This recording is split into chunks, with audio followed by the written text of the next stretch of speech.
We let off our Wednesday episode with a Jeff Passan appearance on Seattle Sports earlier in the day. Today, here on Thursday, we'll lead off this episode with Cal Raleigh's appearance on Seattle Sports this morning at 9 a.m. A lot of people were expecting something from Cal today. It was very notable when Cal popped up on the schedule on Wednesday to appear there on Thursday.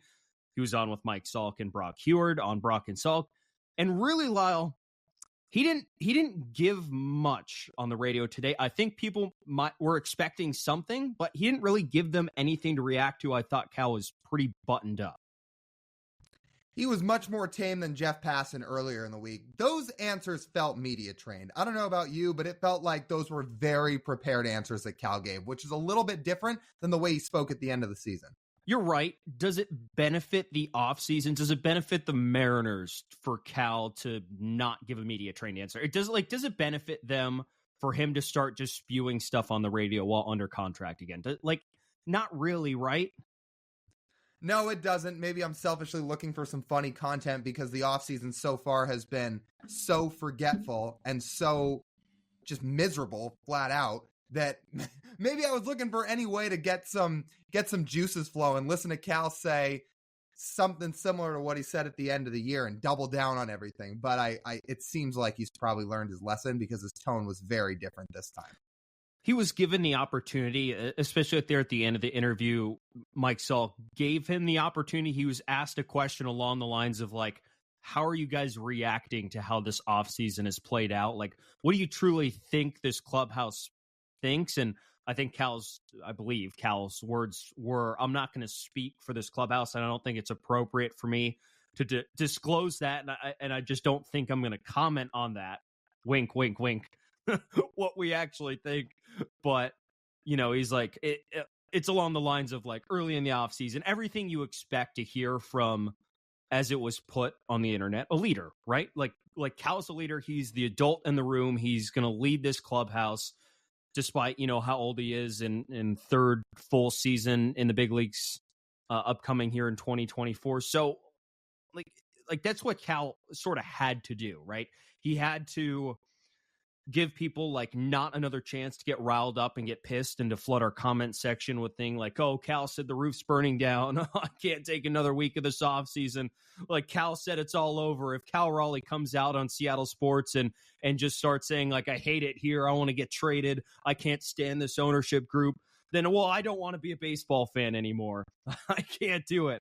And Cal's like, okay, guys, I think some of us can be calm and reserved and perhaps not say everything that everyone wants to hear at this very moment, because it's really just not going to benefit anyone in this situation. It certainly won't benefit anyone on the roster. And think of it this way. Mariners are trying to attract free agents right now, somehow, not with the checkbook. So when they don't have the checkbook to attract free agents, they want to attract, hey, look at our clubhouse. Would you want to go to a clubhouse where the clubhouse leaders actively calling out ownership for not giving a shit?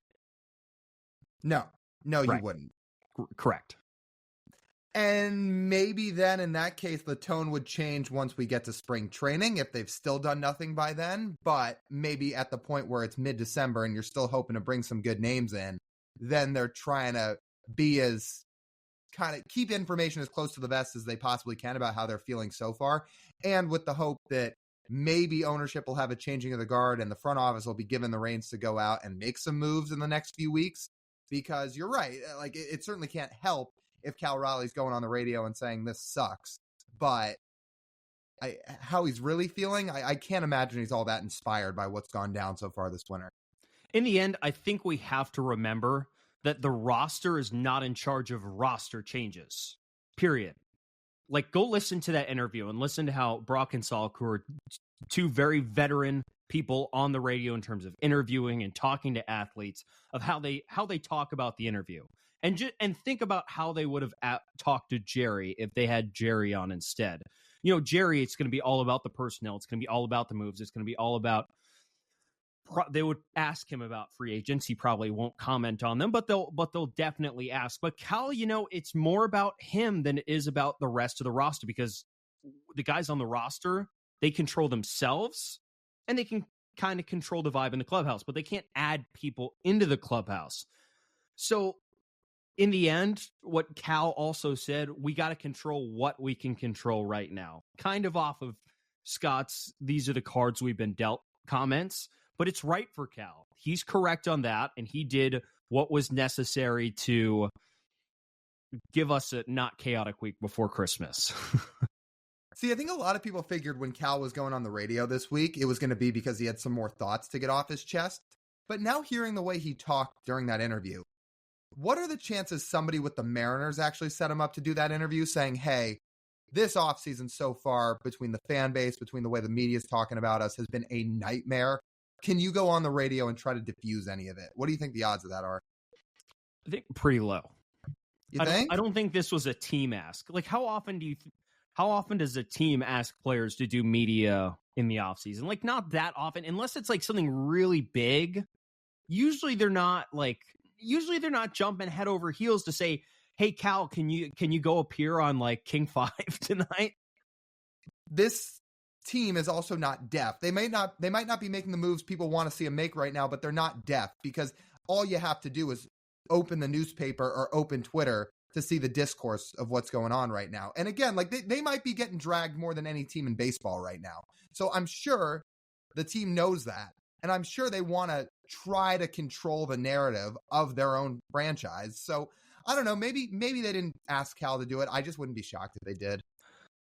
If they asked Cal to do it, I don't know if that was the specific message. I think if there's anything people want to hear is they want to be reassured of the guys they have on the roster, which if you're not going to add, at very least you want to be confident in the guys you have, that they're, working to be better and that they're good guys and that they're a team that you can root for, really. And in the end, Cal still wants that. He doesn't want no one showing up at the ballpark.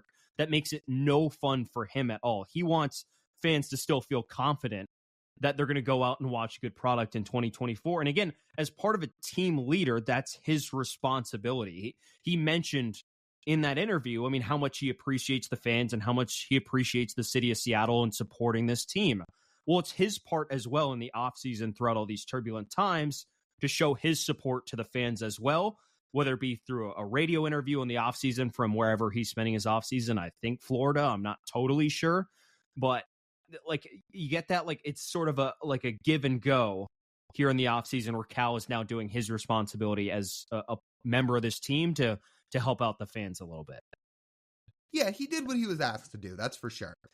Now, on another note, when on earth is this team going to start making some moves? It's mid-December here. Well, when the AAVs of the free agents drop below 20, I think. Yeah. If Jung-Hoo Lee is getting, who we'll talk about in our MLB wraparound, he's getting an AAV of a little bit under $20 million for a KBO bat, a KBO hitter. The KBO, as we've highlighted, you can go back and do our episode of that when we talked about Jung-Hoo Lee, and like you and I very easily articulated the success of KBO athletes in Major League Baseball. And to see that number is, as you said, it was flooring to see the number there for Jung-Hoo Lee. So if that's the bidding number that bats are starting at, and that's what the Mariners need at this moment, might be waiting a little bit if they're trying to sign somebody. Well, I will say the trade market did get kicked off today. Another topic we'll talk about in our wraparound. That will help. That will help.